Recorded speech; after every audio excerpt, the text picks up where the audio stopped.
عليكم ورحمة الله تعالى وبركاته. إن الله وملائكته يصلون على النبي يا أيها الذين آمنوا صلوا عليه وسلموا تسليما.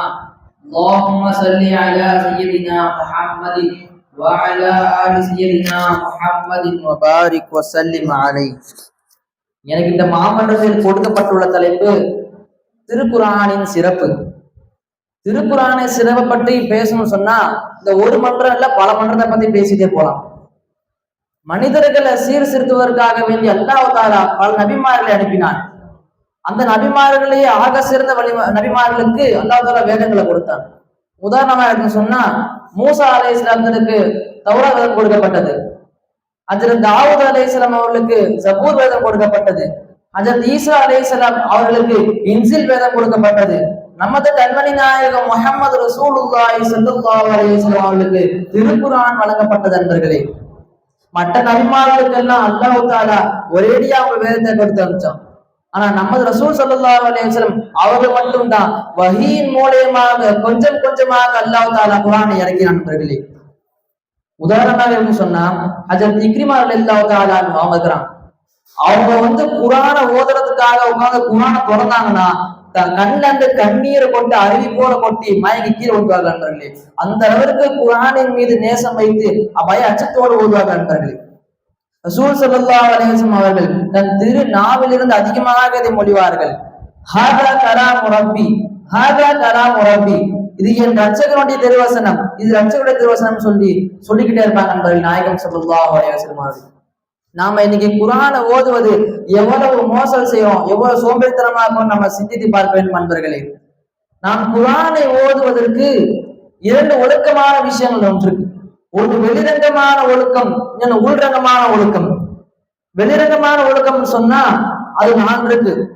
ஒண்ணு மிக மரியாதையுடன் குர்ஆனுக்கு கண்ணியம் செலுத்தி ஒழுவுடன் கிப்லாவை முன்னோக்கி உட்கார்ந்து ஓதுவது. நண்பர்களே, இது முதலாவது. இரண்டாவது அவசரப்படாமல் வேக வேகமாக ஓதாமல் அந்த ஓடும் முறையை பேணி தஜ்வீ சட்டங்களுடன் ஓதுவது மிக சிறந்ததாக இருக்குது. நண்பர்களே, மூணாவது விஷயம் அழ முயற்சிக்கணும். அழுவுறதுக்கு நம்ம அழுவுறதுக்கு அவ்வளவு பிரச்சனை இருக்குது இல்ல. நம்ம அதிகமா குர்ஆன் ஓதுறப்ப கொஞ்சம் ஸ்பீடா ஓதிட்டு போயிட்டே இருக்கிறோம். குர்ஆனை ஓதும் பொழுது நாம அழுவதுக்கு முயற்சி செய்யணும். அப்படி அழுவ முடியல கூட அழுவ மாதிரி ஆக்ஷனாவது பண்ணணும்னு சொல்றாங்க. நண்பர்களே, நாலாவது என்னன்னு சொன்னா இனிமையான குரல்ல ஓதுவது. இனிமையான குரல் ஓதுவதுன்னா இனிமையான குரலில் ஓதுவது.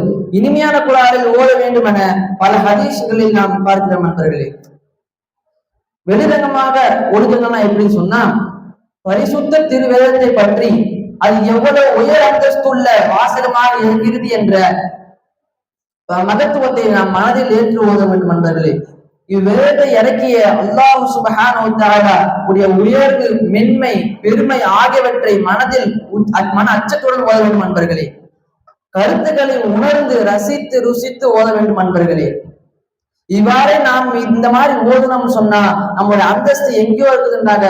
கண்மணி நாயகம் ரசூல் ஸல்லல்லாஹு அலைஹி வஸல்லம் சொல்லி காட்டுறாங்க. இன்னல்லாஹ யர்ஃபஉ பிஹாதல் கிதாபி அக்வாமன் வ யலஉ பிஹி ஆகரீன். இது முஸ்லிம் ஷரீஃபில் பதிவு செய்யப்படும் ஹதீஸ்.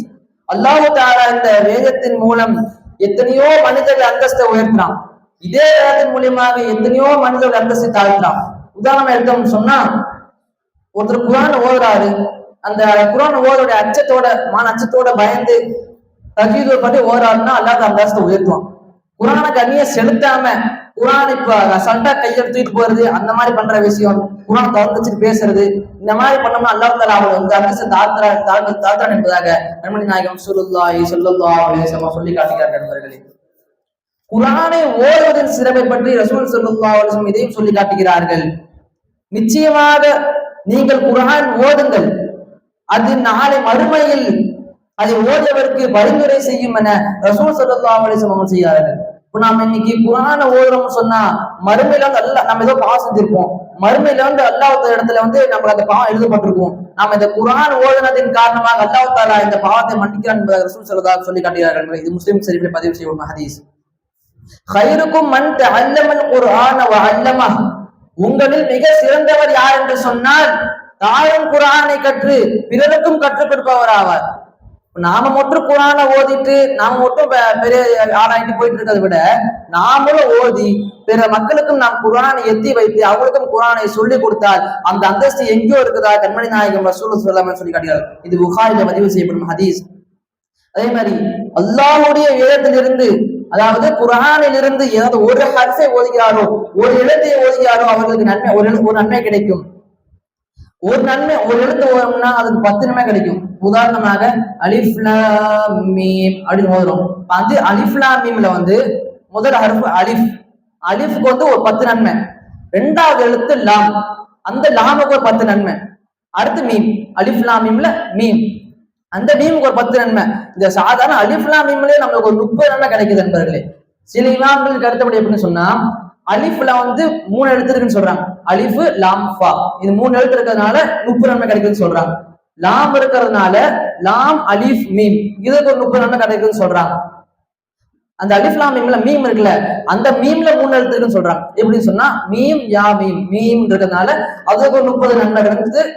ஆகவே நாம் இந்த ஒரு அலிஃப் லாம் மீம் ஓதுனா 90 நன்மை கிட்ட கிடைக்கிற நண்பர்களே, நாம் இன்று குர்ஆனை ஓதுவதற்கு எவ்வளவு சகிப்புத்தன்மை செய்கிறோம் என்று நாம் சிந்தித்து பார்க்க வேண்டும் நண்பர்களே. அல்லாஹ் தஆலா திருமறையில் சொல்லி காட்டுகிறான், வஉலாயிக அலா ஹுதம் மிர் ரப்பிஹிம் வஉலாயிக ஹுமுல் முஃப்லிஹூன். இவர்கள் தான் தங்கள் இறைவனின் நேர்வழியில் இருப்பவர்கள், மேலும் இவர்களே வெற்றியாளர் ஆவார்கள் என்று அல்லாஹ் தஆலா சொல்லி காட்டுகிறார்கள். நம்ம குர்ஆன் ஓதணும்னு சொன்னா நம்ம துன்யாவிலும் சரி ஆகிரத்திலும் சரி நம்ம அந்தஸ்து அல்லாஹ் எங்கேயோ உயர்த்துவான்.